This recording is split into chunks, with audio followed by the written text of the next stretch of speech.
When you think of Madison Square Garden, you probably immediately picture, like, 20,000 screaming fans. Oh, absolutely. Or, sticky floors, the smell of stale beer. Exactly. Yeah. Blinding stage lights, maybe a really tense Knicks basketball game, or a totally sold-out rock concert. Right. You expect this massive, overwhelming, completely public spectacle. Yeah, and that is why today's deep dive it's so wild to me. We are looking at a situation where that exact iconic, massive sports stadium is somehow supposed to feel like an intimate secret garden. Which is quite the pivot. To say the least. It was the setting for literally the most highly scrutinized wedding of the decade. And today, we are slicing right through the massive internet frenzy to uncover exactly what happened at the wedding of Taylor Swift and Travis Kelce on Friday, July 3rd, 2026. It's just a phenomenal contradiction to dissect. I mean, we are talking about the ultimate public venue temporarily transformed to be fiercely, like, almost desperately private. Totally. Because historically, when you look at massive celebrity or, say, royal weddings. Like Princess Diana or something. Right, Princess Diana, or even those early 2000s pop culture weddings. They were designed as public broadcasts. The spectacle itself was the whole point. The magazines, the TV specials, yeah. Exactly. But the modern era of the megastar has completely shifted the goalposts. The new ultimate luxury isn't being seen anymore. It's the ability to control exactly what is seen by the public. And controlling the flow of information is the key here. Because if you were just standing out on the street in New York City on Friday, all you got was a generic billboard outside the garden. Just that one sign. Right. It simply read, TNT married. And that was it. That was the absolute extent of the public-facing celebration. Which is almost funny considering what was happening inside. Oh, it's crazy because inside, we're talking about Golden Vow books, raffles for literal vintage sports cars, and this intensely scrutinized guest list. It's a lot to cover. It is. So, okay, let's unpack this. We are pulling from a massive stack of sources today to figure out what actually went down in there. We're relying primarily on a really detailed breakdown from the pop culture commentary channel Spill Sesh. They do great work. They really do. And we also have insider reports from the Today Show, some rumor-busting updates from Dumois, and a very unexpected source. The wildest source, honestly. Well, it's the CEO of AMC Theaters, who apparently just leaked a whole play-by-play of the night. Yeah, and the inclusion of the AMC CEO might sound entirely random at first glance to you. Like, why is a movie theater executive at the most exclusive wedding of the decade acting like a fan on a live blog? Literally live blogging. It was so weird. But, you have to trace that back to the structural business moves made years prior. Like, Taylor Swift bypassed traditional Hollywood studios entirely back in 2023. Oh, right, for the concert film. Exactly. Yeah. To distribute her Eras tour movie directly through AMC. So that historic billion-dollar distribution deal turned a corporate partnership into a highly personal alliance. Wow, okay, yeah. He wasn't just like a plus one. He was a core architect of her recent billionaire status, which totally explains his front row seat and, frankly, his sheer uncontainable excitement over the production value of the whole event. That actually makes perfect sense of a detail that originally felt like a total glitch in the Matrix to me, because his play-by-play is how we know about the sheer scale of the venue's transformation. And it was a massive transformation. Like, they didn't just rent a hall and put up some nice drapes, they completely erased Madison Square Garden. According to his leaks, to even understand the scale, you have to look at the entryway.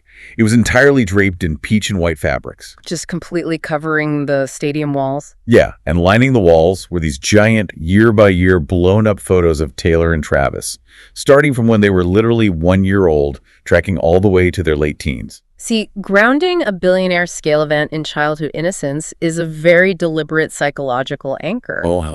Well, before a guest even reaches the main room, the architectural staging is forcing them to strip away the fame. You forget about the NFL championships, you forget the Grammy Awards. Bro, you're just looking at cute babies. Exactly. It forces everyone to interact with the couple as just ordinary kids from Pennsylvania and Ohio. And they really needed that emotional anchor, I think, because the physical space they walked into next was staggering. Mm-hmm. They blocked off a massive section of the MSG floor. Mm-hmm. The AMC CEO described it as this lush, green and white outdoor countryside retreat, which, keep in mind, is indoors.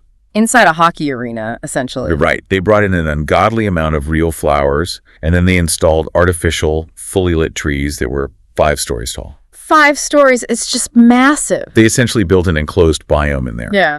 But here is the logistical puzzle that I keep getting stuck on. Transforming Madison Square Garden into a secret forest is visually stunning, sure, but the acoustics and the atmosphere of a stadium naturally swallow people.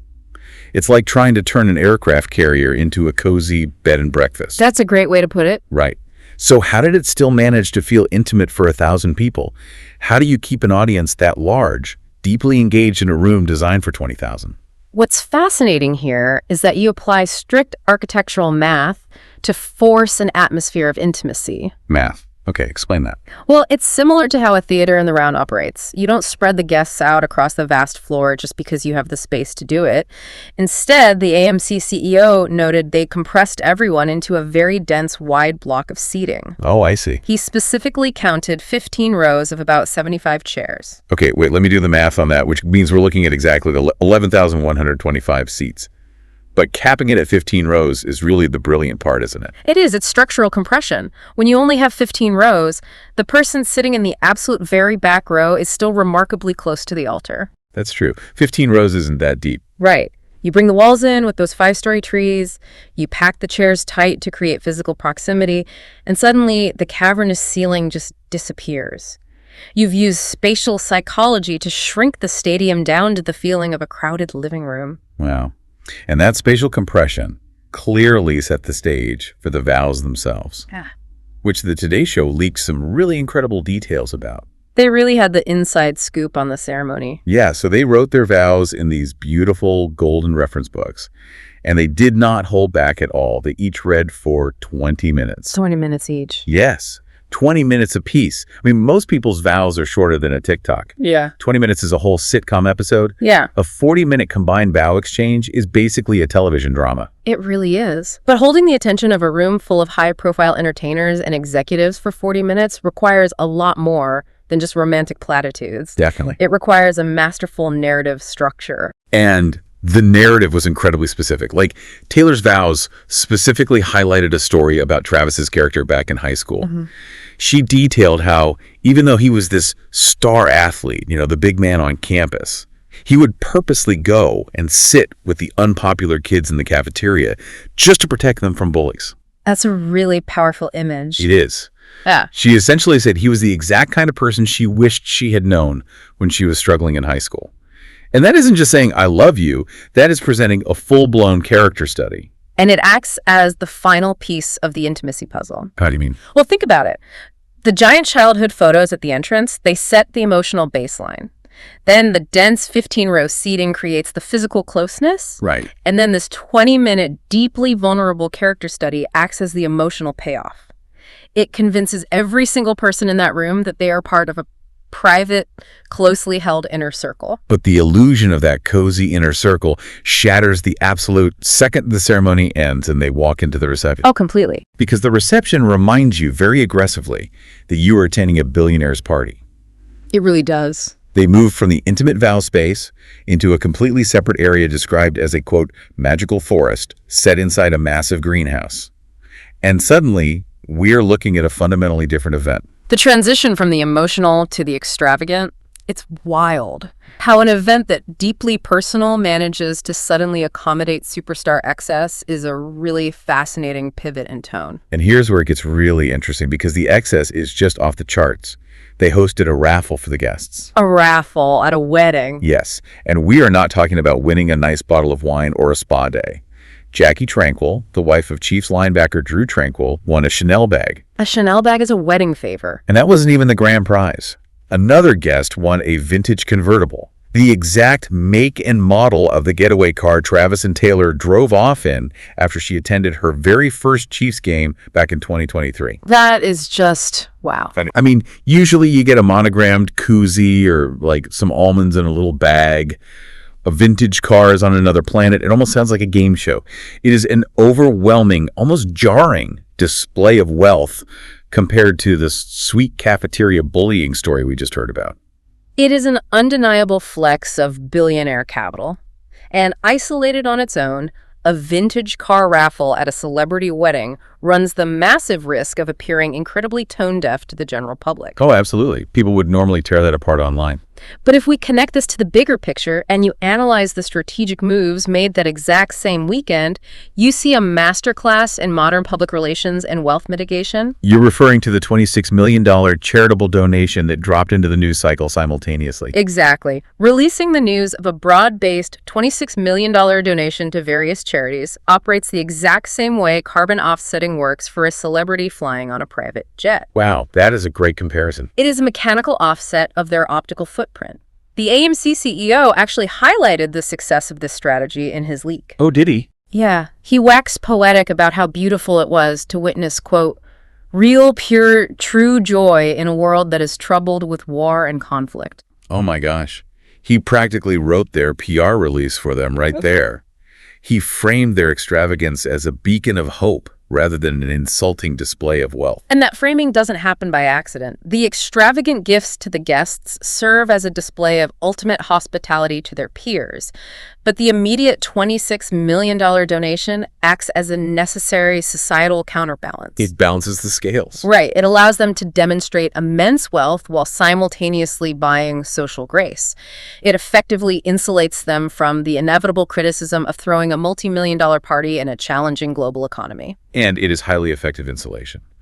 But I mean, even with the best PR strategy in the world, whenever you lock the public out of a party with 1,000 high-profile guests and an unlimited budget, the internet is going to start writing its own fan fiction about what is going wrong inside. Because human nature just thrives on schadenfreude.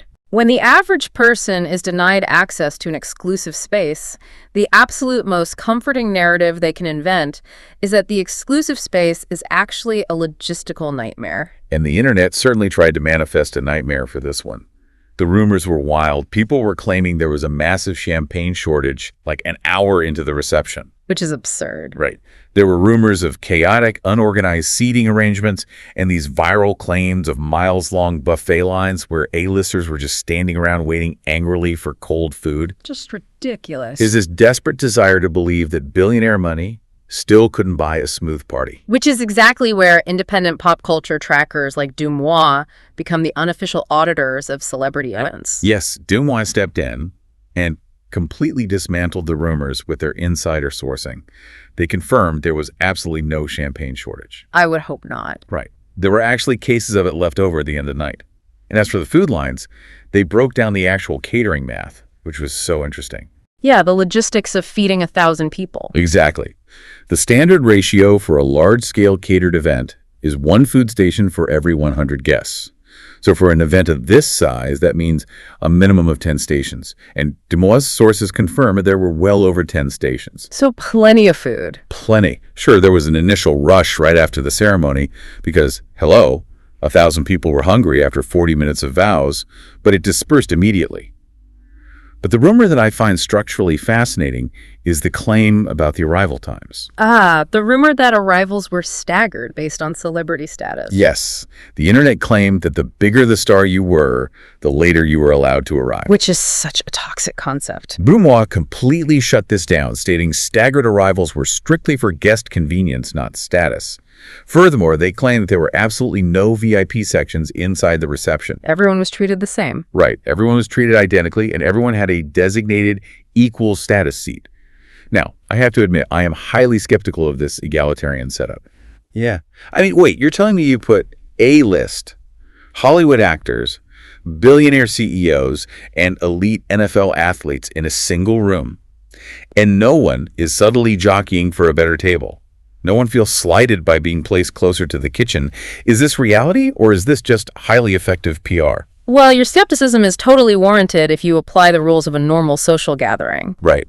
But you have to adjust for the baseline of the room. When you create an environment where literally every single person is a VIP, traditional ranking systems collapse entirely. Oh, that's an interesting way to look at it. You physically cannot have a VIP section when the entire guest list constitutes the cultural 1%.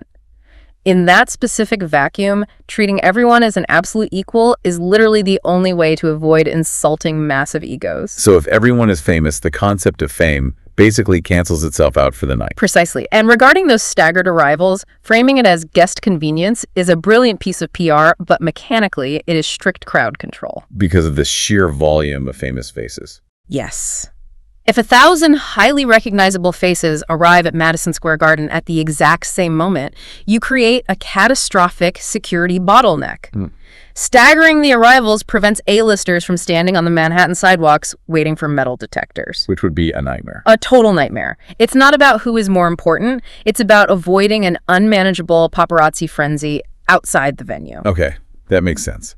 Which means if there are no lines outside and no VIP sections inside, the only thing the internet can actually scrutinize is the guest list itself. And the public didn't just look at who walked through those doors, they weaponized who didn't. Oh, the analysis of celebrity absences has become a sport in itself. It really has. The sleuths were working overtime to find the holes in the guest list. Like Margaret Qualley was completely absent. She was spotted upstate in New York, hanging out in Kingston and Woodstock over the weekend, noticeably without her husband, Jack Antonoff, who is obviously one of Taylor's core musical collaborators. Right, they work together constantly. So that absence alone sparked this massive wave of split rumors regarding her marriage. But she wasn't the only one missing. Former incredibly close friends Blake Lively and Ryan Reynolds were entirely absent. That was a big shock to a lot of people. Huge. As were Miles and Kelly Teller. Silsech broke down the theories here. There are rumors of quiet, behind-the-scenes fallouts. Kelly Teller had faced allegations of leaking lyrics in her Instagram captions and talking a bit too loosely to the press. Which is a big no-no in that circle. Exactly. And with Blake Lively, there has been immense public drama surrounding her public lawsuit with Justin Baldoni. And the mechanics of these absences reveal just how delicate the celebrity ecosystem actually is. Yeah, these aren't just missed RSVPs. They are brand liabilities. In the modern era, celebrity friendships operate as strategic alliances that cross-pollinate fan bases. so it's business, basically. A lot of it, yes. When an established link like Blake Lively is suddenly missing from a highly publicized milestone, it creates an information vacuum. And the internet absolutely abhors a vacuum. So the internet just fills it with scandal instead. So, what does this all mean? Is it possible that Blake Lively's PR team simply pulled her from the event to avoid dragging the negative press from her lawsuit into Taylor's wedding news cycle? I think that is highly probable. It's brand quarantine. You really don't want a lawsuit scandal cross-contaminating a highly curated wedding narrative.